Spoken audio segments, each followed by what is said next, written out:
ත්‍රේදී බුදුහාමුදුරුවෝ කියන දුවේ කවදාවත් වෙන්න එපා 4 ජාතියක ආකාරයේ ගැහණියක්. මොනවද කිව්වේ? අදුත්ති, අතේනි, අසොණ්ඩි, අවිනාසිකා. අදුත්ති දූර්ත ගැහණු වෙන්න එපා. දූර්ත ගැහණු කියන්නේ මත්පැනට, සූදුවට, සුරාවට ලොල් වෙන්න එපා. බොණ්ඩ පුරුදු වෙන්න එපා. කැසිනෝ වලට, ක්ලබ් වලට යන්න පුරුදු වෙන්න එපා. පිරිමි පස්සේ යන්න එපා. අදුත්ති කියන්නේ ඕකයි.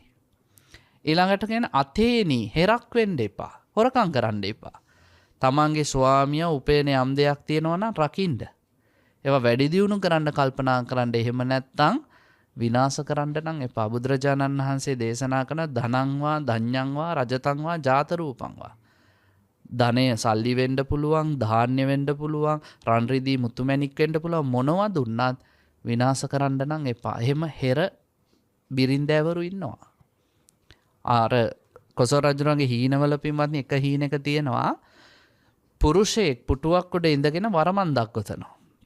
වරමන්ද ගොත පල්ලෙහාට දාද්දි පුටුව යට ඉන්න නරි දෙනා කැනහිල් දෙනුවා අර වරමන්ද ගිලිනවා.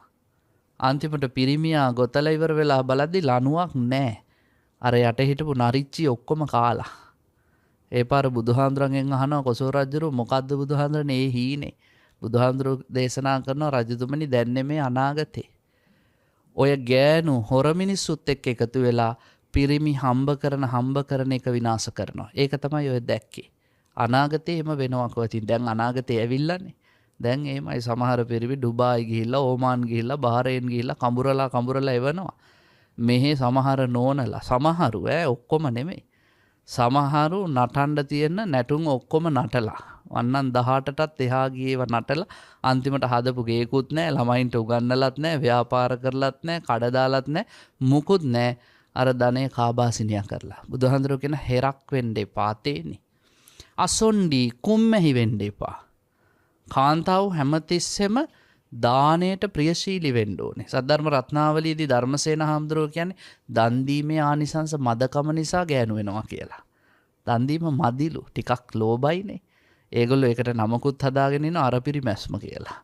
හැබැයි මතක තියාගන්න ලෝභකමයි අරපිරිමැස්මයි කියන්නේ දෙකක්. එකක් නෙමෙයි.